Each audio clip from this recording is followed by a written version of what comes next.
కూర్చోమ్మా. తిను. నాకు కింద తినడం అలవాట్లేదు. కోపం వచ్చింది వదినా? వస్తే మాత్రం ఆ ప్లేట్ దిమ్మా. తినమ్మా. ఉండోడతయ్య నీ కొడుకు.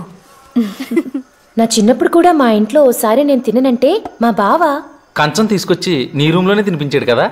నీకెలా తెలుసు? నిన్ను మోసుకురావడం కష్టం కదా. ఒక ఇంట్లో మనుషులు ఇలా కూర్చుని హ్యాపీగా నవ్వుకోవటమే నాకు చాలా పెద్ద విషయం. మా మమ్మీ ఎప్పుడూ ఇంత ఈజీగా లేదు, ముఖ్యంగా నాతో. నేను బాగా చదవాలనుకుంది, కుదరలేదు. కనీసం మ్యూజిక్, డాన్స్, యాక్టింగ్ ఇలాంటి వాటిలో ఫేమస్ అయిపోవాలనుకుంది. పియానో నేర్పించింది, టీచర్ పారిపోయింది. డాన్స్ ట్రై చేసింది, ఆ వెళ్ళడం మళ్ళీ ఎప్పుడూ అటువైపే పోలేదు. ఇంకా యాక్టింగ్ అయితే మీరే చూడండి. ఇక్కడ ఒక డ్రైనేజ్ ఉంది, మీ దగ్గర 10 రూపాయల నోట్ ఉంది, అది అందులో పడిపోయింది. నీ దగ్గర ఆ నోట్ ఒక్కటే ఉంది, అప్పుడేం చేస్తావు? యాక్షన్. ఇంటికెళ్ళి మా మమ్మీ దగ్గర 100 రూపీస్ తీసుకుంటాను. అది విన్నాక నన్ను పంపిస్తే చంపేస్తామన్నారు. ఇంకా మమ్మీ నన్ను ఏం చేయలేక మా కంపెనీలో కూర్చోపెట్టింది. అనసోల్, అనసూయ సొల్యూషన్స్. నా బతుక్కే సొల్యూషన్ లేదు, నా పేరు మీద సొల్యూషన్స్ ఏంటో. నేను వెళ్ళి నీ క్యాబిన్ రెడీ చేయించొస్తాను. అప్పటిదాకా కామ్గా కూర్చో.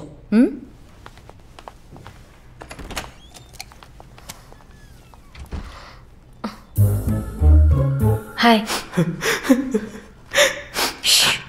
ఏమైంది?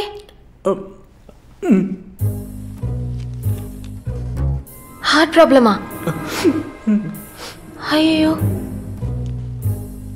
ఆపరేషన్కి 10,000 కావాలా? ఏం సరిపోతుంది? సగం చేసి వదిలేస్తారు. 1,00,000 సరిపోతుందా? ఏదో చిన్నతనం తెలియక 10,000 అడిగితే 10,000 ఇచ్చేయమనండి, అది చిన్నతనం. లక్షిస్తే అది పిచ్చితనం. ఈ అనసోల్ నువ్వు పుట్టగానే నీకోసం పెట్టాను. ఈ కంపెనీ కోసం రిలేషన్స్ వదులుకున్నాను, తెలుసా నీకు? అవన్నీ ఎందుకు ఇప్పుడు మహా? మ్యూజిక్ రాదు, డాన్స్ రాదు, చదువు రాదు, ఆఫీస్కి పంపిస్తే పని రాదు. అసలు ఏమవుతుంది అది? ఒక అబ్బాయికి ఇచ్చి పెళ్లి చేస్తే మంచి భార్య అవుతుంది, మంచి తల్లి అవుతుంది. అంతకంటే పెండే వద్దని. అంటే ఇలా నోరేసుకుని మొగుడు మీద పడిపోదు, ప్రతిదానికి పిల్లలు భయపెట్టేది. ఇలాంటి చిన్న చిన్న విషయాలు ఇలాంటి మేధావులకు అర్థం కాదు మహా. అను,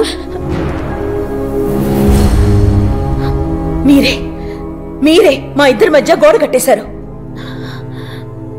నేను చచ్చేలోపైనా తెలుసుకోవే, నువ్వంటే నాకెంత ఇష్టమో. అమ్మ భోజనం కడుపు నిండిపోయింది.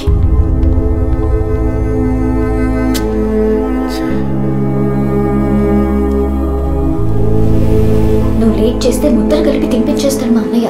తిను. మా ఇంట్లో ఎప్పుడూ నిశ్శబ్దంగా ఉండే డైనింగ్ టేబుల్ అలవాటైన నాకు అలా 2వ రోజు వాళ్ళ ఇంట్లో బోల్డని నవ్వుల మధ్య భోజనం చాలా కొత్తగా అనిపించింది. ఇల్లు బాగుంది కదా? కానీ మెట్లే ఎక్కటం దిగటం. మిమ్మల్ని అయితే ఎత్తుకు తీసుకొచ్చే వాళ్ళు ఉన్నారు కాబట్టి తెలియట్లేదు. మరీ అంత చనువిచ్చేయకూడదండి. ఇచ్చేసానా? బాగా మమ్మీ గారిలాగా గట్టిగా ఉండాలి. ఉండాలా? ఖచ్చితంగా. మహాలక్ష్మి కూతురంటే ఏంటో రేపటి నుంచి చూపిస్తాను. యోగాలు, ఎక్సర్సైజు లాంటివైతే రేపటి నుంచి చూపించొచ్చు. ఇలాంటి యదో పనులు వెంటనే చేసేయాలి.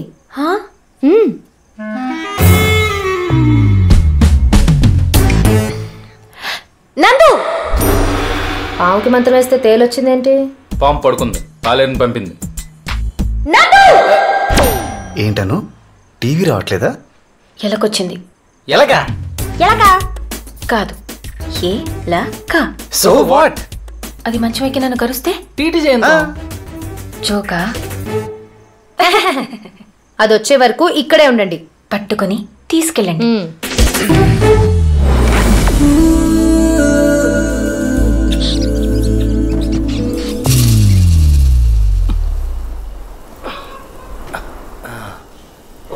ఉంది, దూరిపోవచ్చు.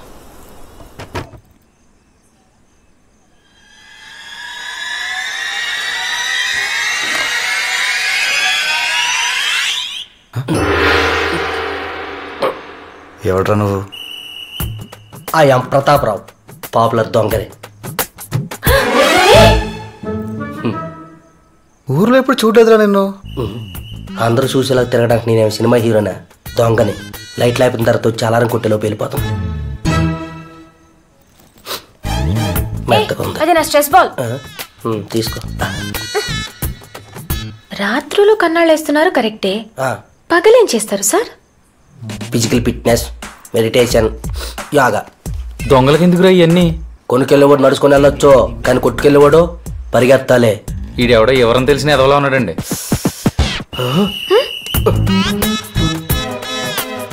మీ ఫ్యామిలీ ఫోటో ఏంటండి? మరి ఈ పిల్లలు ఏదేటి అందులో?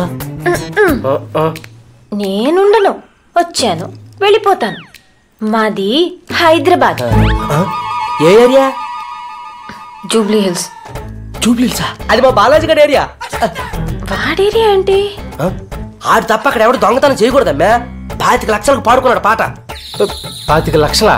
25 లక్షలా అంటే పెట్టే. ఆంధ్రాలో క్యాపిటల్ లోకి చేసిన తర్వాత తుళ్ళూరు దగ్గర కోటలో పాడుతున్నారు పాటలు. దాంతో పోల్చుకుంటే ఇదే పాటే నిమ్మకాయ పాత అంతా. 25 లక్షలా? ఎవరా నువ్వు? రేయ్ సార్, చాలా విలువైన విషయాలు చెప్పావు కానీ తీసినవన్నీ ఇచ్చాను. చాలా కష్టపడి పైకి వచ్చాను సార్. ఏంట్రా జీవితంలో పైకి వచ్చినట్టు చెప్తున్నా? గోడకే కదా వచ్చా? నువ్వు ఉండరా కూలుడా? నీ సార్, కనీసం ఎంకరేజ్మెంట్ కోసమైనా ఓ అందా. చిల్లరుందా? ఒక 2 నిమిషాలు ఓపిక పట్టండి, పక్కింటికి వెళ్ళి ఉట్టుకొచ్చేతను. అక్కర్లేదు, చావు.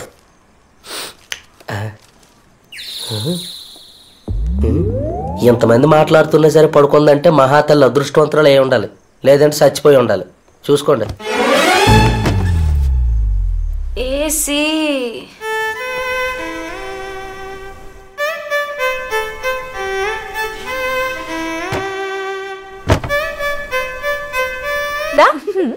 ఏంటి మేకప్?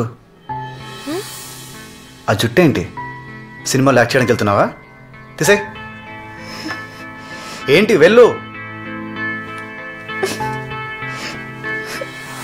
ఇదిగోరా. పవన్ గారు బెమ్మన్నాం.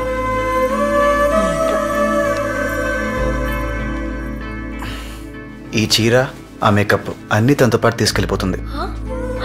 కానీ నువ్వు లైఫ్ లాంగ్ నీతోనే ఉండాలి. బాను, టీజర్లోనే సినిమా చూపిస్తారా? పెళ్లి చూపుల్లోనే నీ బెస్ట్ అంతా చూపించకూడదే. ఎప్పుడో పెళ్ళైన 10 ఏళ్ళకి 2 పిల్లలు కూడా పుట్టేశాక ఏదో సాయంత్రం నువ్విచ్చిన కాఫీ తాగుతుంటే అనిపించాలి ఆడికి, ఇంత గొప్ప అమ్మాయి ఇంత ఈజీగా ఎలా దొరికిపోయిందిరా బాబు అని. ఓకేనా? సంపిద్దామా? పదా కూర్చో.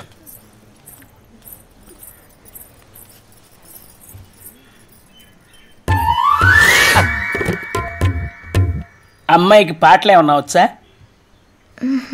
భరతనాట్యం, కూచిపూడి, ఒడిస్సీ, కథక్, మణిపూరి, కథాకళి ఇలాంటివి ఏమైనా నేర్పించారా? అవి పెళ్ళాక మీ దగ్గర నేర్చుకుంటారులేండి. ఫైన్ ఆర్ట్స్ అంటే ప్రాణం ఇచ్చేలా ఉన్నారా? మీ అబ్బాయికి ఏమైనా వచ్చా అండి? ఈ క్వశ్చన్ నేను ఎక్స్పెక్ట్ చేశా.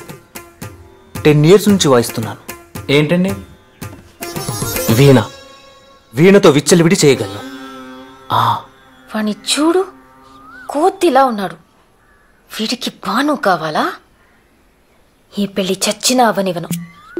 2 రోజుల నుండి పోయేవాళ్ళం, మనకి ఎందుకండి ఇవన్నీ? నేను వర్షాకాలం లాంటి దాన్ని. కురిసేది 2 నెలలైనా పంట సంవత్సరం అంతా వస్తుంది. బురద మాత్రం వెంటనే వస్తుంది.